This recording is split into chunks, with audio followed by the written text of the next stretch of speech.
Please like, share, subscribe and press the bell icon. Qadiani مرزئی اسلام کے باغی ہیں۔ دنیا کا اصول ہے کہ باغیوں سے کسی قسم کے کوئی تعلقات نہیں رکھے جاتے، بلکہ باغیوں سے تعلق رکھنے والا بھی باغی تصور کیا جاتا ہے۔ قادیانیوں سے کوئی تعلق رکھنا بالواسطہ ان کے زندیقانہ عقائد کی حوصلہ افزائی کے مترادف ہے۔ اس سلسلے میں سب سے پہلے تو اسلامی حکومت پر یہ فرض عائد ہوتا ہے کہ وہ ان فتنہ پرداز مرتدین پر حدیث رسول صلی اللہ علیہ وآلہ وسلم من بدل دینہ فاقتلوہ کے مطابق شرعی تعزیر نافذ کر کے اس فتنے کا قلع کما کرے اور اسلام اور ملت اسلامیہ کو اس فتنہ کی یورش سے بچائے۔ مفکر پاکستان علامہ اقبال نے فرمایا تھا، قادیانیت یہودیت کا چربا ہے۔ قادیانی اسلام اور ملک دونوں کے غدار ہیں۔ اب لہٰذا مسلمانوں کو ان سے کسی بھی قسم کی رواداری برتنا قطعی طور پر حرام ہے، کیونکہ یہ لوگ انتہائی خطرناک ہیں۔ حقیقت میں ان کا مقصد حیات و وفات مسیح یا آمد مہدی کا موضوع چھیڑ کر جہانی مرزا قادیانی کی نبوت و رسالت کو تسلیم کروانا ہے۔ قادیانیوں کے ساتھ دوستانہ تعلقات، سلام و کلام، میل جول، کھانا پینا، اٹھنا بیٹھنا، شادی غمی میں شرکت کرنا یا کرانا، ہر طرح کے معاشی، معاشرتی، سیاسی تعلقات رکھنا قطعی حرام ہے۔ ان سے تجارت، لین دین، خرید و فروخت، ان کے اسکولوں، ہوٹلوں، ریستورانوں اور ہسپتالوں میں جانا حرام ہے۔ ان کا جنازہ جائز نہیں۔ ان کے لیے دعائے مغفرت کی اجازت نہیں۔ مسلمانوں کے قبرستان میں دفن نہیں کیا جا سکتا، کیونکہ دنیا کی عارضی زندگی میں کافر و مسلمانوں کی اکٹھی سکونت کو گوارا نہیں فرمایا گیا، تو قبر کی طویل ترین زندگی میں اس اجماع کو کیسے گوارا کیا جا سکتا ہے؟ کسی قادیانی کو لڑکی دینا یا لینا حرام ہے۔ اس سے ایک مسلمان دائرہ اسلام سے خارج ہو جاتا ہے۔ کسی قادیانی کا ذبیحہ حلال اور جائز نہیں، بلکہ حرام اور مردار ہے۔ قادیانی اسلامی شعار کو مسخ کر کے اسلام کا مذاق اڑاتے اور مار آستین بن کر مسلمانوں کی اجتماعی قوت کو منتشر کرنے کے درپے ہیں۔ وہ اسلام کا لبادہ اوڑھ کر مسلمانوں کے ایمان پر ڈاکہ ڈالتے اور تمام عالم اسلام اور ملت اسلامیہ کے خلاف ریشہ دوانیوں میں مصروف رہتے ہیں۔ وہ ہر سطح پر مسلمانوں کو جانی و مالی ہر طرح کا نقصان پہنچانے میں کوئی کسر باقی نہیں رکھتے۔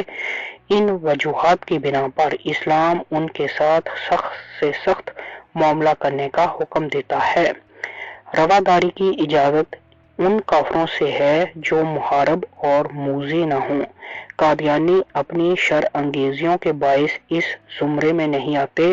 اسلامی حکومت کو چاہیے کہ وہ اس فتنے کا مکمل قلع کما کرے، اور اگر حکومت یہ فریضہ سر انجام نہ دے تو مسلمانوں کا فرض ہے کہ وہ ان کا مکمل معاشی اور معاشرتی بائیکاٹ کریں، سماجی و معاشی مقاطعہ کریں۔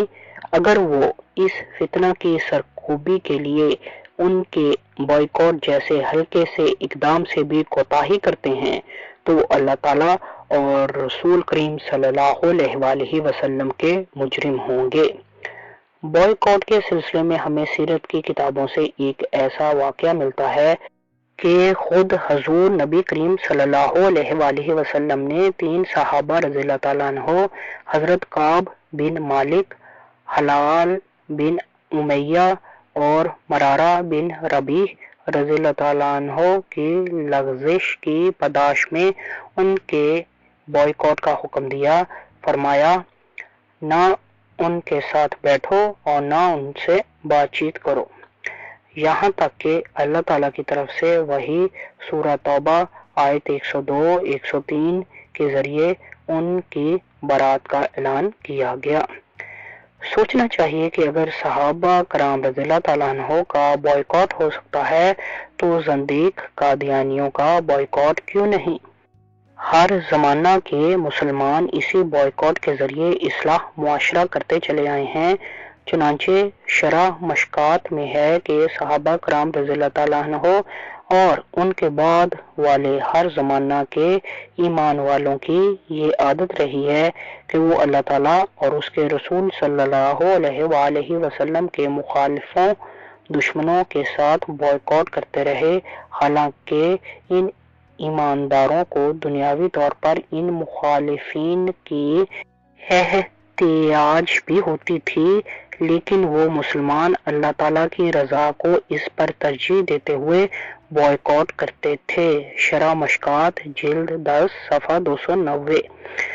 یہ بائیکاٹ قرآن و حدیث کے عین مطابق ہے، بلکہ سید عالم صلی اللہ علیہ وآلہ وسلم نے عملی طور پر بھی اس کو نافذ فرمایا۔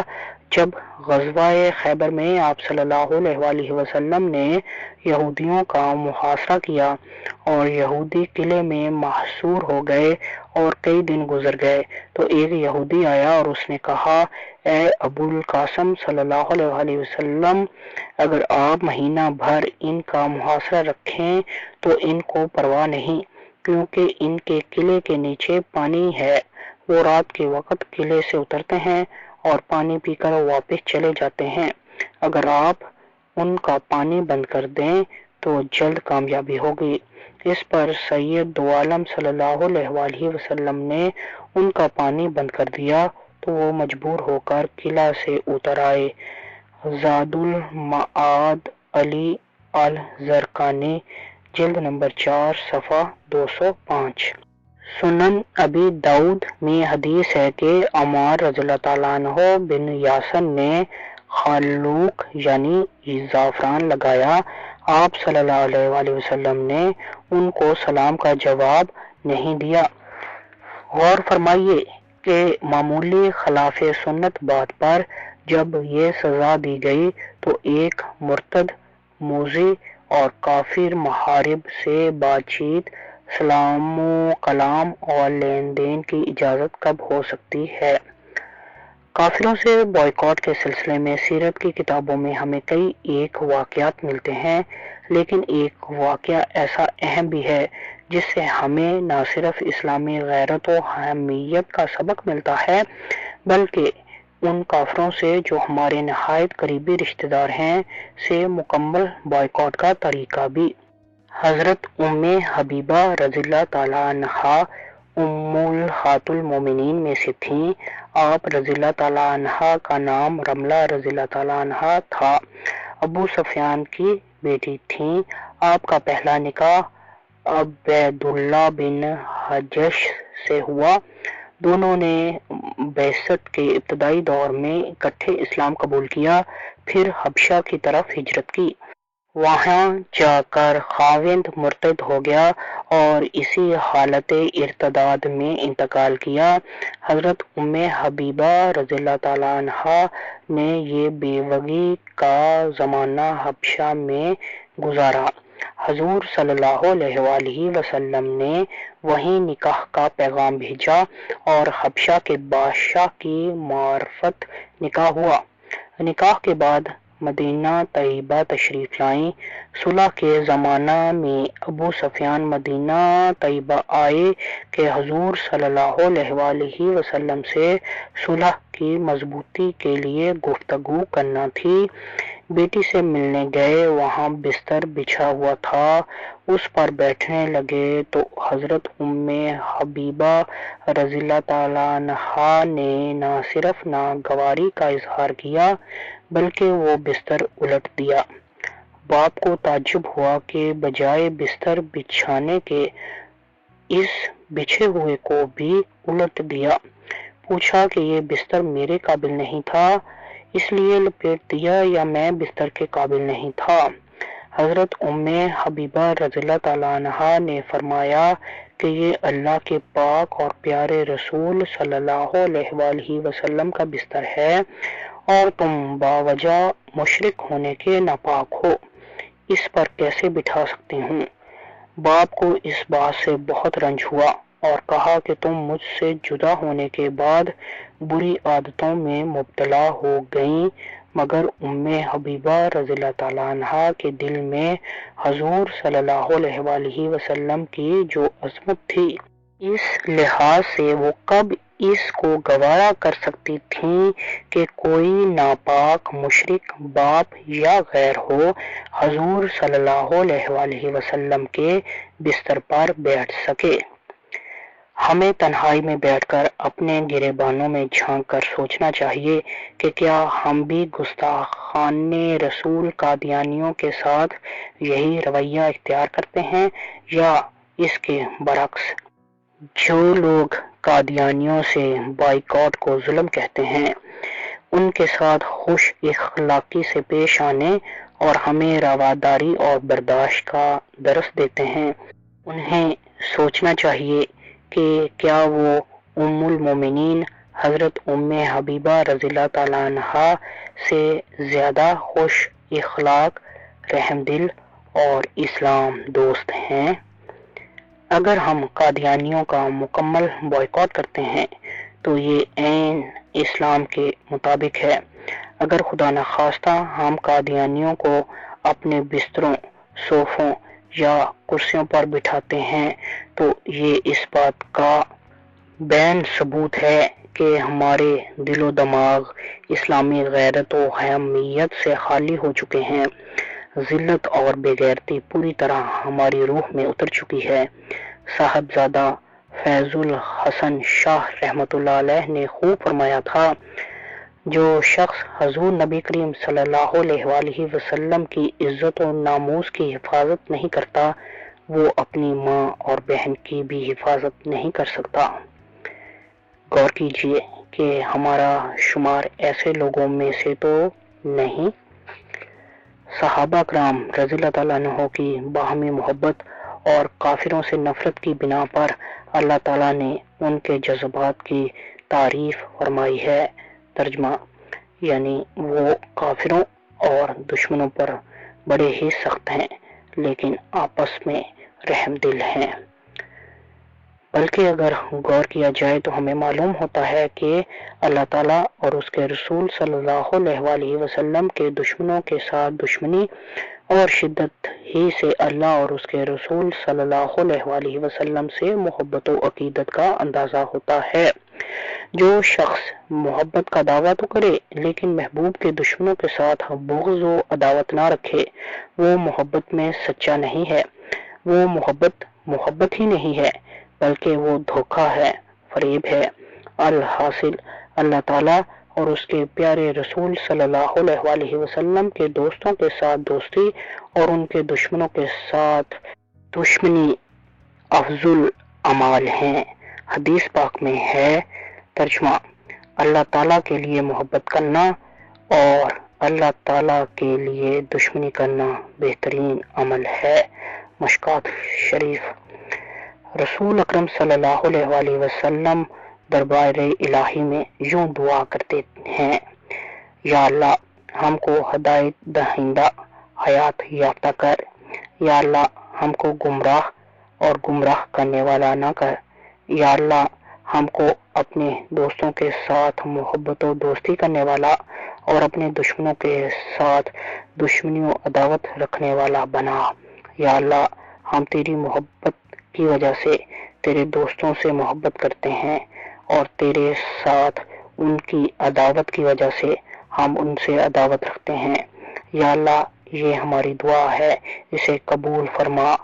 تفسیر روح المعانی میں حدیث قدسی منقول ہے، اللہ تعالیٰ فرماتا ہے، مجھے میری عزت کی قسم، جو شخص میرے دوستوں کے ساتھ دوستی نہیں کرتا اور میرے دشمنوں کے ساتھ دشمنی نہیں کرتا، وہ میری رحمت حاصل نہیں کر سکتا۔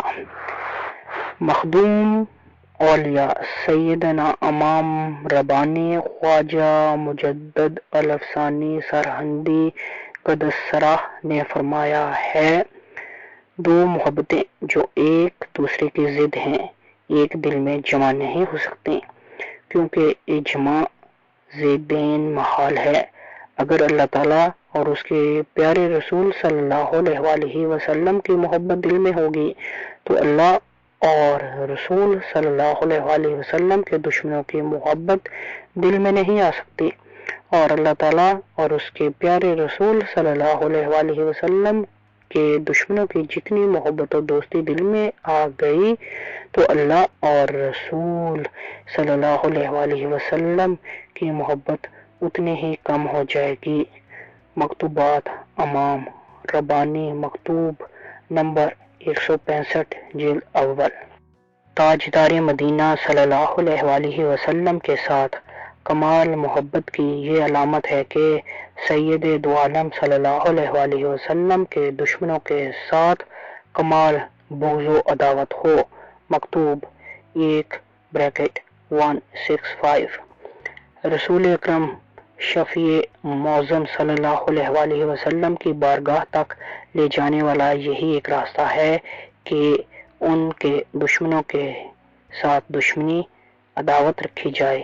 اگر اس راستے کو چھوڑ دیا جائے تو اس دربار تک رسائی مشکل ہے۔ مکتوب نمبر 1-165۔ ہر نمازی نماز وتر کی دعا میں پڑھتا ہے، یا اللہ ہم ہر اس شخص سے قطع تعلقی کریں گے اور علیحدہ ہو جائیں گے جو تیرا نافرمان ہے۔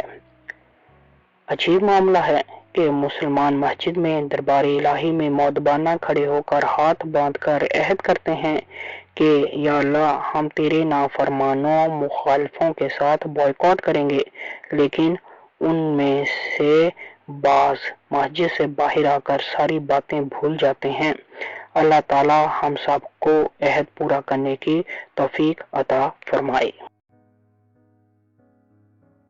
رسول صلی اللہ علیہ وسلم کے گستاخ قادیانیوں سے نفرت کرنا اس طرح فرض ہے جس طرح حضور نبی کریم صلی اللہ علیہ وسلم سے محبت و عقیدت رکھنا۔ جب تک گستاخ رسول قادیانیوں سے دشمنی اور نفرت نہ ہو، اس وقت تک حضور شافع محشر صلی اللہ علیہ وسلم سے صحیح طور پر دوستی اور گہری محبت ہو نہیں سکتی۔ ہر مسلمان کو قادیانیوں سے کراہت اور نفرت کرنی چاہیے۔ گستاخ رسول صلی اللہ علیہ وسلم سے دوستی کا مطلب اپنے دل سے اللہ اور اس کے رسول صلی اللہ علیہ وسلم کی محبت کو رخصت کرنا ہے۔ صحابہ کرام رضی اللہ تعالیٰ عنہ نے تو حضور نبی کریم صلی اللہ علیہ وسلم کی عزت و ناموس کے تحفظ میں اپنی معمولی متاع حیات سے لے کر اپنی زندگی کا عزیز ترین ساز و سامان بھی لٹا دیا تھا۔ ایک ہم ہیں کہ اپنے پیارے نبی صلی اللہ علیہ وسلم کے گستاخوں کے ساتھ دوستی ختم نہیں کر سکتے۔ یاد رکھیے، جب تک مسلمان رسول اللہ صلی اللہ علیہ وسلم کے گستاخ قادیانیوں سے دوستی اور محبت کی پینگیں بڑھاتے رہیں گے، ان کے لیے اپنے دل میں ہمدردی کے جذبات پالتے رہیں گے، اس وقت تک وہ ہر قسم کی مشکلات اور پریشانیوں کا شکار رہیں گے، ناکامیاں ان کا مقدر رہیں گی، ذلت و رسوائی اور بے بسی کا عذاب ان پر مسلط رہے گا۔ عجیب بات ہے، اگر کوئی شخص ہمارے ماں باپ کو گالی دے، ہم مرنے مارنے پر تیار ہو جاتے ہیں۔ ہماری بیوی کی بے حرمتی کرے تو ہم غیرت کے نام پر ہر قدم اٹھا لیتے ہیں۔ کوئی ہماری بیٹی بہن کو میلی آنکھ سے دیکھے تو ہم اس کی آنکھ پھوڑ دیتے ہیں۔ کوئی ہمارے کاروبار کو نقصان پہنچائے تو ہم اس سے مستقل دشمنی مول لے لیتے ہیں۔ بعض اوقات معاملات تھانوں اور عدالتوں تک پہنچ جاتے ہیں، لیکن اگر کوئی بدبخت ہمارے پیارے نبی صلی اللہ علیہ وسلم کی شان اقدس میں توہین کرے تو ہم مجرمانہ خاموشی اختیار کر لیتے ہیں۔ ہمیں غصہ آتا ہے، نہ ہم پریشان ہوتے ہیں۔ یہاں ہماری رگ حمیت نہیں پھڑکتی، نہ ہمارے خون میں جوش پیدا ہوتا ہے۔ ہم خاموش تماشائی بن جاتے ہیں، جیسے ہمارا نبی کریم صلی اللہ علیہ وسلم کے ساتھ کوئی رشتہ نہیں۔ حضور صلی اللہ علیہ وسلم کی لختے جگر فاطمہ رضی اللہ تعالیٰ عنہا سے کوئی واسطہ نہیں، صحابہ رضی اللہ تعالیٰ عنہ کے ساتھ کوئی تعلق نہیں۔ اس کے برعکس ہم کتنے خود غرض اور سیانے ہیں۔ اگر ہمیں بلڈ پریشر ہو جائے تو نمک کا استعمال چھوڑ دیتے ہیں، اگر شوگر کا مرض لاحق ہو جائے تو چینی کا بائیکاٹ کر دیتے ہیں، ہیپاٹائٹس ہو جائے تو ڈاکٹر کی ایک ایک ہدایت پر عمل کرتے ہیں، ہر اس چیز سے نفرت کرتے ہیں جو اس بیماری کو پروان چڑھاتی ہے۔ یاد رکھیے، جس جگہ حضور صلی اللہ علیہ وسلم کی ختم نبوت پر ڈاکہ زنی ہو رہی ہو، وہاں آپ صلی اللہ علیہ وسلم کی ختم نبوت کی حفاظت کرنا فرض عین ہے۔ اس سے ذرا سا بھی اعتراض کرنا خود کو حضور نبی کریم صلی اللہ علیہ وسلم کی شفاعت سے محروم کرنے کے مترادف ہے، کیونکہ ختم نبوت پر ڈاکہ زنی دیکھتے ہوئے حضور نبی کریم صلی اللہ علیہ وسلم کو گنبد خضرا میں تکلیف ہوتی ہے۔ یہ بات ذہن نشین کر لیجئے کہ ختم نبوت کا عقیدہ رکھ کر منکرین ختم نبوت کی تکذیب کرنا ہر مسلمان کا ایمانی فریضہ ہے۔ جو شخص مسلمان ہو کر کسی قادیانی سے معاشی یا معاشرتی تعلقات رکھتا ہے تو علماء و فقہا کے فتویٰ کے مطابق اس کا ایمان فاسد ہے اور اس کے کافر ہونے میں کوئی شک و شبہ نہیں۔ حضور صلی اللہ علیہ وسلم کا ارشاد گرامی ہے، اہل ایمان کی ارواح اکٹھے لشکروں کی مانند ہیں، جو ان سے جان پہچان کر لیتا ہے وہ ان سے مل جاتا ہے، اور جو ان سے جان پہچان نہ کرے وہ ان سے جدا ہو جاتا ہے۔ اگر ہم رسول اللہ صلی اللہ علیہ وسلم کے گستاخوں کے ساتھ اپنا تعلق رکھیں گے، ان کی خوشی غمی میں شریک ہوں گے، ان کے ساتھ خرید و فروخت کریں گے، تو پھر ہمارا انجام نہایت عبرتناک ہوگا۔ لوگ ہمیں مسلمانوں کے قبرستان میں دفن کریں گے، لیکن ہماری مرضیت نوازی کی وجہ سے راتوں رات ہماری لاش ربوہ یا قادیان کے قبرستان میں پہنچا دی جائے گی۔ حضور شافع محشر صلی اللہ علیہ وسلم نے ارشاد فرمایا کہ جو شخص کسی بدعتی کی عزت کرے گا تو اس کا مطلب ہے کہ گویا اس نے اسلام کو ڈھانے میں مدد دی۔ مشکوٰۃ شریف۔ اسی طرح مشکوٰۃ شریف ہی میں ہے، حضرت عمران بن حسین رضی اللہ تعالیٰ عنہ سے روایت ہے کہ نبی کریم صلی اللہ علیہ وسلم نے فاسق لوگوں کی دعوت قبول کرنے سے منع فرمایا ہے۔ سامعین کرام، آپ اس سے خود اندازہ لگا لیں کہ بدعتی اور فاسق گناہگار ہونے کے باوجود اسلام کے دائرے میں رہتے ہیں اور مسلمان کہلانے کا حق بھی رکھتے ہیں، لیکن ان کے بارے میں حکم ہے کہ نہ ان کی عزت کی جائے اور نہ ان کی دعوت ہی قبول کی جائے، گویا ان کے مکمل بائیکاٹ کا حکم ہے۔ اس کے برعکس قادیانی جو نہ صرف گستاخ رسول، مرتد اور زندیق ہیں اور ان کی تمام سرگرمیوں اور عزائم کا مقصد صرف اور صرف اسلام کو نقصان پہنچانا ہے، ہم ان کے ساتھ ہر قسم کے سوشل تعلقات رکھتے ہیں، محبت و پیار کی پینگیں بڑھاتے ہیں، بلکہ بعض مواقع پر ان کی حمایت بھی کرتے ہیں۔ ہماری ان حرکات پر کیا نبی کریم صلی اللہ علیہ وسلم کا دل نہیں دکھتا؟ کیا آپ صلی اللہ علیہ وسلم اس پر رنجیدہ نہیں ہوتے؟ کیا ہمیں روز محشر آپ صلی اللہ علیہ وسلم سے شفاعت کی امید رکھنی چاہیے؟ سوچئے، ضرور سوچئے۔ یاد رکھیے، محض ختم نبوت پر ایمان لانے سے ایمان معتبر نہیں ہوگا، بلکہ منکرین ختم نبوت قادیانیوں کا مکمل بائیکاٹ اور ان کی سرکوبی کی بھی ضروری ہے۔ اگر کوئی شخص قادیانیوں کے ساتھ معاشی و معاشرتی تعلقات رکھے گا، ان کی ہر خوشی و غمی میں شریک ہوگا، ہر موقع پر ان کا ساتھ دے گا، تو بلا شبہ ایسے شخص کا انجام بھی قادیانیوں کے ساتھ ہی ہوگا۔